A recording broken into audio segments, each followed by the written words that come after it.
Hello student, कैसे हैं आप सब। उम्मीद करता हूँ आप सब अच्छे होंगे, मस्त होंगे, बेहतर होंगे, आपकी पढ़ाई बेहतर चल रही होगी बच्चे लोग। और आज का जो हमारा टॉपिक है क्लास 12 फिजिक्स में चोक कुंडली, जिसे हम बहुत ही महत्वपूर्ण टॉपिक समझते हैं एनुअल एग्जाम के दृष्टिकोण से। तो चलिए शुरू करते हैं।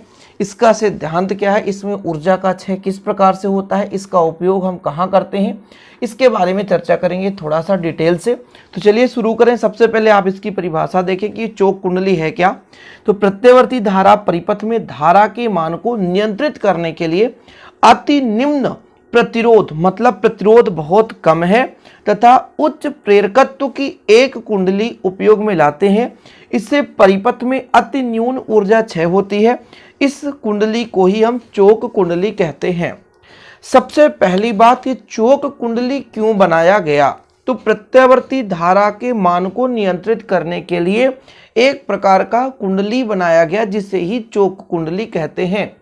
चोक कुंडली आप लोग जानते होंगे भाई साहब, चोक का प्रयोग हर एक गाड़ी में किया जाता है। जैसे टू व्हीलर होता है उसमें चोक का प्रयोग करते हैं, क्योंकि जैसे ही चोक का प्रयोग किया जाता है तो धारा का जो क्षय है बहुत कम होता है, उसका पूर्ण रूप से उपयोग हम कर पाते हैं। और परिपथ में कनेक्शन, मतलब एक प्रकार से पूर्ण धारा के कारण कोई भी उपकरण है वो जल्दी से स्टार्ट हो जाता है। ये चीज़ आप टू व्हीलर पे देखेंगे, आज के डेट में बहुत ही कम आता है, लेकिन मैंने तो यूज किया है और देखा भी, ये चोक लिया जाता है, उसमें एक कुंडली ही होती है। इस कुंडली में प्रतिरोध बहुत कम होता है, नगण्य होता है, और धारा के मान को नियंत्रित भी किया जाता है। तो हम एक कुंडली बनाते हैं, मतलब इस कुंडली में एक प्रेरक कुंडली हम मानकर चलेंगे L, और एक प्रतिरोध। दो चीज आप तो समझो कि हम एक कुंडली इस प्रकार बनाते हैं जिसमें चालक तार जो प्रयुक्त किया गया है उसके द्वारा अवरोध बिल्कुल ना के बराबर। अब जैसे मान लीजिए कोई भी चालक तार है, उसके प्रतिरोध के मान को कम करना है तो क्या कर दिया जाए। तो जो भी हम इसमें चालक तार प्रयोग कर रहे हैं, जैसे देखो एक नरम लोहे का क्रोड है, इसमें विद्युत तांबे के तार को लपेटा गया। इसके जो अंदर सुचालक तांबे का तार है, जैसे विद्युत रुद्ध होगा मतलब ऊपर लेपिंग होगी, तो अंदर जो तांबे का तार है उसे यदि थोड़ा सा मोटा बना दिया जाए तो प्रतिरोध बहुत कम हो जाता है। क्योंकि आपको पता है कि लंबाई बढ़ाने से प्रतिरोध बढ़ता है, लेकिन यदि चालक तार को आप मोटाई बढ़ा दें, है ना, अनुप्रस्थ काट के उसका क्षेत्रफल बढ़ जाए तो कहीं ना कहीं प्रतिरोध कम हो जाता है। तो हम चोक कुंडली बनाने के लिए जो भी तांबे का तार प्रयोग करते हैं तो मैक्सिमम यही सोचते हैं कि इसकी मोटाई ज्यादा हो। जब मोटाई ज्यादा हो जाता है तो प्रतिरोध बहुत कम होता है, अल्प हो जाता है। तो भाई चोक कुंडली का निर्माण कैसे होगा कि जो भी हम कुंडली बनाएंगे उसमें जो भी चालक तार प्रयोग करेंगे उसका प्रतिरोध ना के बराबर हो, बिल्कुल अल्प हो, जीरो हो, शून्य हो। हालांकि जीरो संभव नहीं है, किसी भी पदार्थ का प्रतिरोध बिल्कुल शून्य नहीं हो सकता, कहीं ना कहीं अवरोध होगा ही। लेकिन बच्चों यदि चालक तार की मोटाई बढ़ा दी जाए तो इलेक्ट्रॉन प्रवाह की दर बढ़ जाएगी, धारा का मान ज्यादा होगा, प्रतिरोध कम हो जाता है। तो चालक तार की मोटाई बढ़ाकर हम इसके प्रतिरोध को कम कर सकते हैं। ये चीज क्लियर है, समझ रहे हैं। इसको बनाने के लिए यदि हम संरचना की बात करें, आप लोग हेडिंग लगाएं संरचना, बिल्कुल लिखें संरचना। मैं आपको बताता हूं, संरचना भी आप लोग लिख लेना, क्योंकि एग्जाम में यदि पूछ दिया जाए चोक कुंडली की संरचना तो फिर आपके मन में डाउट ना हो कि सर कैसे बता दिए संरचना, तो कुछ समझ में नहीं आया। तो संरचना बनाने के लिए अपन क्या करते हैं, चोक कुंडली बनाने के लिए पहले बच्चों नर्म लोहे की पटलित रोड का यूज करते हैं। देखो ये जो आपको दिख रहा है ये वाला भाग, ये नर्म लोहे का पटलित क्रोड है, ठीक है। इसमें तांबे के विद्युत तार को, यानी तांबे के मोटे है ना, थोड़ी सी मोटाई ज्यादा होना चाहिए, तो तांबे के मोटे विद्युत तार को बड़ी संख्या में लपेटकर एक कुंडली बनाई जाती है। कैसे लिखेंगे कि चोक कुंडली को बनाने के लिए नर्म लोहे के पटलित क्रोड पर तांबे का जो विद्युत तार दिख रहा है, तो तांबे के मोटे विद्युत तार को बड़ी संख्या में लपेटकर एक कुंडली बनाई जाती है, जिसे चोक कुंडली कहते हैं। ये आप संरचना में लिख दो, इससे ज्यादा कुछ नहीं लिखना है बच्चों। चोक कुंडली की परिभाषा तो समझ लो, आपको समझ में आ गया होगा कि भाई साहब प्रत्यावर्ती धारा परिपथ में धारा के मान को नियंत्रित करना है, तो उसके लिए हमें क्या करना है, अति निम्न प्रतिरोध, बहुत कम प्रतिरोध हो, और उच्च प्रेरकत्व की एक कुंडली का हम मतलब एक संरचना बनाते हैं, कुंडली बनाते हैं, जिसे हम किसी भी परिपथ में यूज कर सकते हैं। और परिपथ में अति न्यून ऊर्जा क्षय होती है, और इस कुंडली को चोक कुंडली कहते हैं। इसकी संरचना बनाने के लिए संरचना प्रदर्शित है, और इसमें आप कहोगे कि नर्म लोहे के पटलित क्रोड पर तांबे के मोटे विद्युत तार को विद्युत रुद्ध तार को बड़ी संख्या में पास पर लपेट कर, जैसे मान लीजिए ये हमारा क्रोड हो गया, अब इसमें तांबे के तार को लपेट दो, पास पास अत्यंत लपेटोगे तो ये एक हमारे पास एक कुंडली बन जाए जिसे चोक कुंडली कहते हैं। सिंपल है, यहां तक क्लियर हो गया, ये चीज क्लियर है ना। संरचना लिखना पड़ेगा, लिखोगे अपने नोट्स में, कुछ चीजें मैं यदि आपको समझा रहा हूं तो लिखना है बच्चों, संरचना लिखना है, बिल्कुल छेड़खानी नहीं होनी चाहिए, संरचना लिखनी पड़ेगी आपको, है ना, ये बिल्कुल बहाना नहीं चलेगा।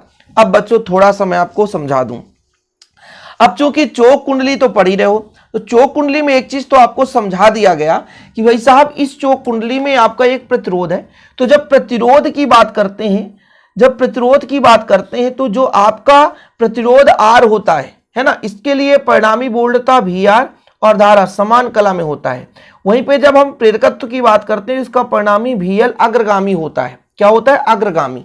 अब इन दोनों का परिणामी बोल्डता तो यह प्रदर्शित करता है परिणामी बोल्डता को भी से, समझ रहे हो, ये चीज आपको तैयार रखना है। अब कैसे जानोगे सर? एल आर परिपथ हमने कराया था आप लोगों को, एल आर परिपथ, क्या एल आर परिपथ, और एल आर परिपथ मतलब इसमें प्रेरक कुंडली जुड़ा है और प्रतिरोध जुड़ा है, तब इसका हमने आपको क्या निकाला था बच्चों? प्रतिबाधा। प्रतिबाधा निकाल कर आपको बताया कि जेड बराबर कितना होता है, तो इससे आप निकाल सकते हो। कुछ समझ में नहीं आया तो दिमाग लगाना। प्रतिबाधा, प्रतिबाधा का मतलब एक प्रकार से प्रतिरोध है। ये कितना निकल कर आया था? जेड बराबर निकल कर आया था ये आपका आर स्क्वायर, क्या बच्चों? आर स्क्वायर, और फिर आपका आया था एक्सएल का स्क्वायर, ठीक है, ये आपका निकल कर आया था। इसको यदि आप देखो तो एक्सएल बराबर ओमेगा एल होता है, तो ये जो हमारा आर है तो आर स्क्वायर रहने दो, लेकिन जो एक्सएल है इसे ओमेगा एल का स्क्वायर कर सकते हो। ये आपका प्रतिबाधा निकल कर आया था कि जब किसी भी हमारे पास परिपथ प्रत्यावर्ती धारा परिपथ है उसमें दो चीज हो, एक प्रतिरोधक हो और एक प्रेरक कुंडली हो, तब ये जो आपका जेड है ये प्रतिबाधा है। प्रतिबाधा क्या है कि भाई साहब इन दोनों के कारण कितना अवरोध उत्पन्न होता है, इन दोनों के कारण। ये कैसे निकल कर आएगा बच्चों? थोड़ा सा और बता दूं, ये मेरा क्या है? ये हमारा वी एल है, क्या है? वी एल है, ध्यान रखना, ये वी एल है, ये क्या है? वी एल है, और ये हमारा वी आर है, एक प्रकार से समझ रहे हो, क्योंकि वी आर और आई दोनों की कलांतर जो है समान कला में होता है, लेकिन जो वी एल है धारा से अग्रगामी होता है। थोड़ा सा यहाँ पर मैं एक चीज़ और बता देना चाहता, परिणामी बोल्डता भी का मान मुझे निकालना है, तो यदि मैं कह दूं कि भी स्क्वायर बराबर, आप कहोगे कर्ण का वर्ग बराबर लंब का वर्ग धन आधार का वर्ग, यहाँ पे फाई कलांतर है तो वी आर का वर्ग और प्लस पेर बच्चों वी एल का वर्ग। मैं आपको थोड़ा सा समझा रहा हूँ, तो वी स्क्वायर बराबर कितना हो जाएगा? आई, वी आर बराबर कितना होता है? आई आर, तो आई आर का वर्ग कर दोगे, और बच्चों यहाँ पर आई इंटू एक्सएल का वर्ग कर दोगे। ये एक्सएल क्या है? ये प्रतिघात है, तो फिर वी स्क्वायर बराबर कितना हो जाएगा? आई स्क्वायर बाहर ले लो, R square plus XL square, क्या? XL square. यही चीज़ तो मैं निकाल रहा हूँ भाई, तो वी स्क्वायर है ना, इधर चला जाएगा तो वर्गमूल हो जाएगा, तो I square R square plus XL का स्क्वायर हो जाएगा। यहाँ पे वर्ग है और वर्गमूल भी है, तो आई बाहर आ जाएगा, तो वी बटा आई बराबर अंडर रूट कितना हो जाएगा? आर स्क्वायर प्लस एक्सएल का स्क्वायर। यही तो मेरा जेड का मान है बच्चों, यही तो मेरा जेड का मान है, वी बटा आई जो प्रतिरोध है, लेकिन प्रतिरोध बोल नहीं सकते हैं। आपको मैं सब कुछ क्रम से कराता हूँ। प्रतिरोध क्यों नहीं बोल सकता हूँ? क्योंकि बच्चों हमने आपको समझाया था कि जब किसी भी परिपथ में कॉम्बिनेशन हो, दो चीजें जुड़ी हो, तो उसे हम प्रतिबाधा कहते हैं, इसलिए यहाँ पर जेड बोलते हैं, ठीक है। तो ये जेड का मान निकल कर आ गया था, तो ये चीज आपको भी पता चल गया होगा। कुछ चीजें तो आपको समझ में आ रही होगी भाई कहाँ से आ रहा है, कि इससे मैंने बता दिया कि वी एल आई से अग्रगामी होता है, वी आर समान कला में होता है, पाइथागोरस थ्योरम लगा दिया तो मेरा जेड का मान निकल कर आ गया।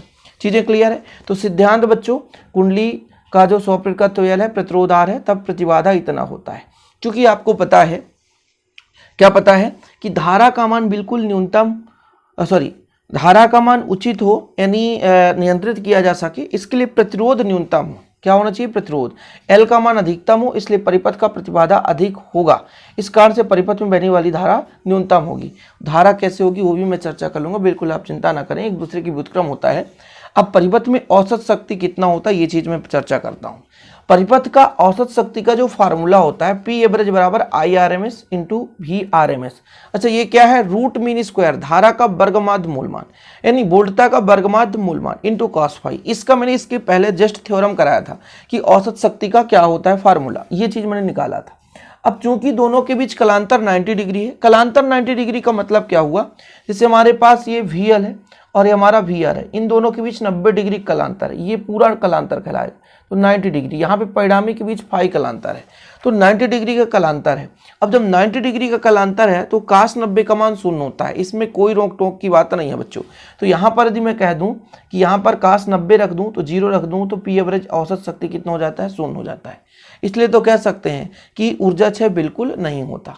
औसत शक्ति यदि 0 है तो भाई ऊर्जा की वो जो औसत शक्ति कितना है, 0 है। इससे निष्कर्ष निकलता है कि किसी प्रकार से ऊर्जा का क्षय नहीं होता। ये सिद्धांत है, यहाँ से थोड़ा सा आपको लिखना है सिद्धांत यहाँ से बच्चों, ठीक है। यहाँ से आप लोग लिखो, ठीक है, ये लिख लिया आपने। फिर इसके बाद यहाँ पे औसत शक्ति निकालो, जो कि बताया गया भाई कि वी एल और वी आर के बीच यानी आर और एल के बीच कलांतर 90 डिग्री है। 90 डिग्री यदि हम रख दे तो 0, तो पी एवरेज 0, यानी ऊर्जा का कुल जो शक्ति यानी क्षय है वो बिल्कुल नष्ट नहीं होता, खत्म कहानी, ठीक है। इसका उपयोग कहाँ करते हैं, तो प्रत्यवर्ती परिपथ में चोक कुंडली लगाकर प्रत्यवर्ती धारा के मान को नियंत्रित किया जाता है, जैसे मैंने आपको बताया ही है।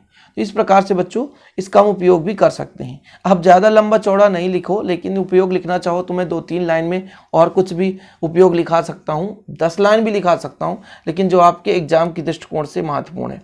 तो क्वेश्चन कैसे आएगा, चोक कुंडली कैसे कहते हैं, इसकी संरचना, सिद्धांत और उपयोग लिखो। इसमें कहीं ना कहीं ऊर्जा का भी क्षय होता है, इसके बारे में हम चर्चा कर लेते हैं। जैसे ऊर्जा क्षय आप लोग यदि लिखना चाहें तो हेडिंग लगाएं ऊर्जा क्षय। चलिए बात कर लेते हैं ऊर्जा क्षय के बारे में। किसका ऊर्जा क्षय, तो भाई चोक कुंडली का ऊर्जा क्षय किस प्रकार से होता है। पहला नंबर तो ये है बच्चों कि जैसे मान लीजिए जब हम किसी भी परिपथ में यानी कुंडली में धारा प्रवाहित करते हैं तो आपको पता है कि चक्करदार धारा उत्पन्न हो जाता है, जिसे भंवर धारा कहते हैं। अब इसे ही बोलते हैं कि एमपी बोर्ड से भंवर धारा हट गया। जो बच्चा भंवर धारा नहीं पढ़ा उसको दिक्कत हो रही है। जैसे मान लीजिए इस कुंडली में प्रत्यवर्ती धारा बहाया जाएगा तो एक प्रकार से इसमें भंवर धारा उत्पन्न हो जाएगी। भंवर धारा उत्पन्न होने के कारण से जो कुछ ऊर्जा है उसमें ऊर्जा के रूप में नष्ट हो जाएगी। सिंपल है, समझ रहे हो कि भाई साहब हमने क्या कहा कि भाई जब भी हम इसमें धारा प्रवाहित करेंगे तो इसमें एक चक्करदार भंवर धारा उत्पन्न हो जाएगी। भंवर धारा के कारण कुछ जो विद्युत ऊर्जा है उसमें ऊर्जा के रूप में नष्ट हो जाती है। तो ये कुछ न कुछ नगण्य, बहुत कम, लेकिन होता है। दूसरा ये है कि क्रोड में शैथिल्य ह्रास के कारण कुछ ऊर्जा क्षय हो जाती है। शैथिल्य ह्रास का मतलब ये होता है कि बार बार यदि आप धारा प्रवाहित करो बंद करो, धारा प्रवाहित करो बंद करो, जैसे किसी पदार्थ को आप चुंबकित विचुंबकित करते हो तो उसमें कुछ न कुछ ऊर्जा लॉस होता है, उसे शैथिल्य हानि कहते हैं। इसी प्रकार से इस कुंडली में यदि आप धारा प्रवाहित करोगे बार बार तो प्यारे बच्चों उसमें कुछ न कुछ ऊर्जा उसमें ऊर्जा के रूप में लॉस हो जाएगा, उसे हम बोलते हैं शैथिल्य हानि। तो कुछ मात्रा में शैथिल्य हानि के रूप में भी हम इसको देखते हैं। अब जैसे मान लीजिए कि हो सकता है प्रेरक कुंडली में भाई साहब कुछ न कुछ ओमी प्रतिरोध हो, तो ओमी प्रतिरोध के कारण भी कहीं ना कहीं इसमें कुछ न कुछ अल्प मात्रा में क्या होता है, लॉस होता है। लेकिन क्योंकि कारण है किसी भी चालक तार में कभी भी 0 प्रतिरोध करना संभव नहीं है, कहीं ना कहीं कुछ मात्रा में प्रतिरोध होगा ही, जिसके कारण उसमें चोक कुंडली में कुछ न कुछ अवरोध के कारण भी धारा लॉस हो जाता है, हानि हो जाती है। और इसी प्रकार से बच्चों हम कह सकते हैं चोक कुंडली का सिद्धांत कंप्लीट हुआ। वीडियो पसंद आए तो लाइक करके शेयर जरूर करिएगा और ऐसे वीडियो पाने के लिए चैनल को सब्सक्राइब कर बेल आइकन प्रेस कर दें, ताकि आगे जो भी वीडियोज हम आपको प्रोवाइड करें वो आपको आपके तक नोटिफिकेशन के माध्यम से मिल जाए। और लगातार हम आपके लिए कोशिश करते रहेंगे। ऐसे ही हमारे चैनल पर नए नए कंटेंट्स प्रोवाइड किए जाते हैं, इसलिए चैनल विजिट कर लें। टेलीग्राम में जुड़ना है तो डिस्क्रिप्शन पर लिंक मिल जाएगा शिव कोचिंग क्लासेस, वहाँ से भी आप ज्वाइन कर सकते हैं। ओके बच्चों, जय हिंद, वंदे मातरम।